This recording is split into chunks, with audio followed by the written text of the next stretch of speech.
A century later, Holmes's career and origins have become a subject for minute and serious study, even if it's often hard to untangle fact from fiction. Andrew Burrows has been on the trail of a startling new theory that he inherited his name and lineage from an American. Hello, here comes a client, unless I'm very much mistaken. Obviously, she left home under the stress of some very great emotion. How do you know that? She isn't wearing any gloves. A startling omission in a young lady of fashion. Sherlock Holmes is one of literature's most distinctive characters, with his powers of deduction and the air of a quintessential Englishman. Furthermore, there's something in that bag she wants to show me.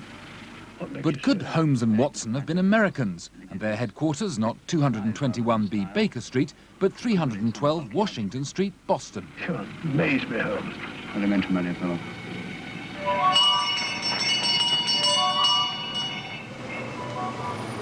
Good morning, sir. You are expected.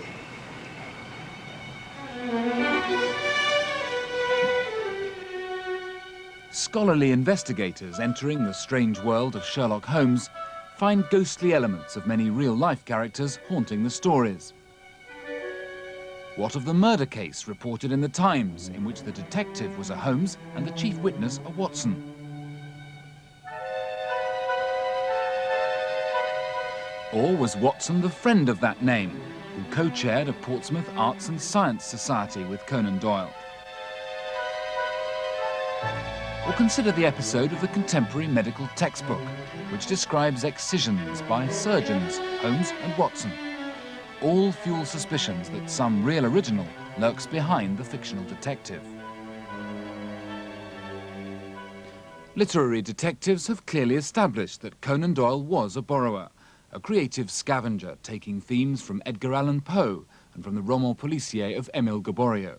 All this is elementary, while the real-life source of Holmes's deductive logic was revealed in the writer's lifetime as his one-time medical tutor at Edinburgh, Professor Joseph Bell.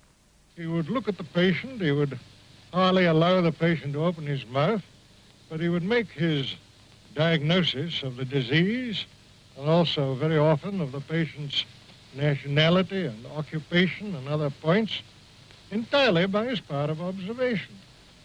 So naturally I thought to myself, well, if a scientific man like Bell was to come into the detective business, he wouldn't do these things by chance.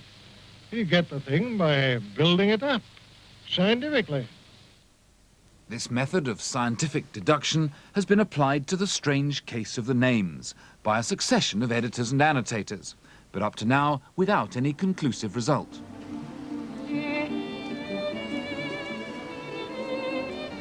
On the international trail of a present-day intrigue, the Guinness affair, writer Bill West stumbled by uncanny coincidence on a startling new clue to the mystery of the names.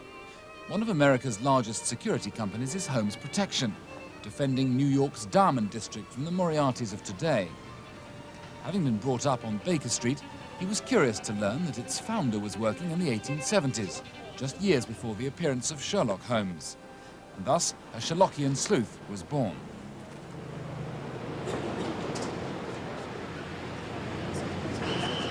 The investigation led to the gangland district of Hell's Kitchen and a relic of the pioneering days of the Holmes Protection Company, one of the earliest burglar alarm centers in the world. It was about to be demolished, but not before Bill West took the chance to sift through its archives in search of evidence.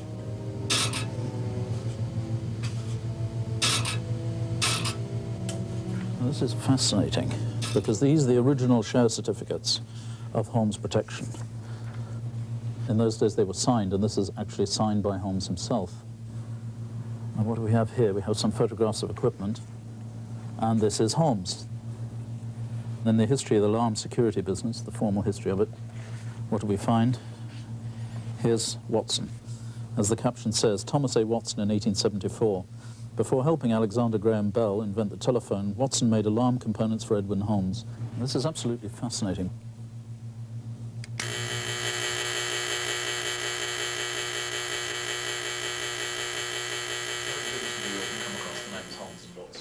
Back at 221B Baker Street, in time for a cool assessment of a remarkable find, a Holmes and Watson together working to combat crime in the 1870s.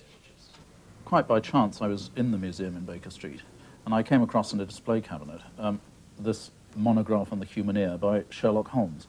Well, in fact, the monograph on the human ear was written by Alexander Graham Bell, not by Sherlock Holmes.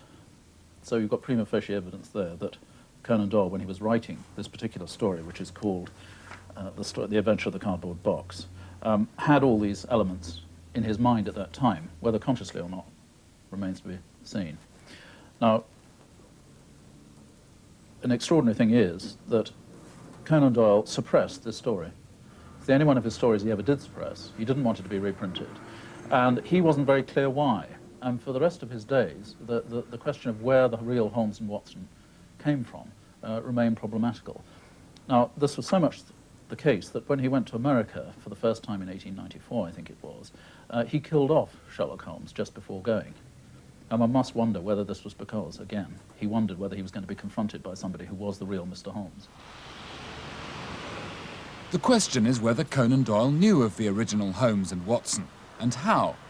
Here the quest leads to Edinburgh, where the creator of Sherlock Holmes studied medicine alongside a number of Americans from New England, where Holmes' burglar alarms were actually being demonstrated and installed in banks for the first time.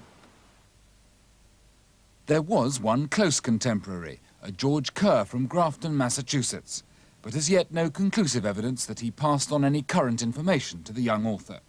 There is a possibility, of course, that Conan Doyle knew it. He was very interested in America and all things American. And from the point of view of a sort of association with Bell as well, it kind of ties in a Sherlockian sense. If it's not right, it ought to be right. It fits the pattern so well. Brandy! Brandy! Yes, Brandy.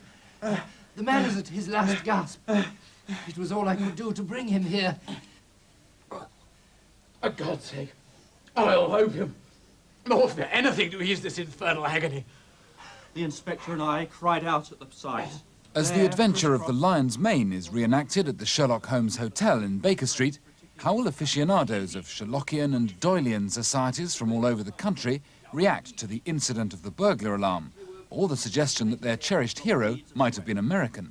At any moment, he might die. It's only got really one objection, and then I think it's almost intrinsically impossible. The interest in telephonic matters that did come in and creep in one or two of the later Sherlock Holmes stories, it could be true. Holmes did on one occasion say that it's always a joy to meet an American, but I can't help feeling that if Bell was involved, it doesn't really quite ring true.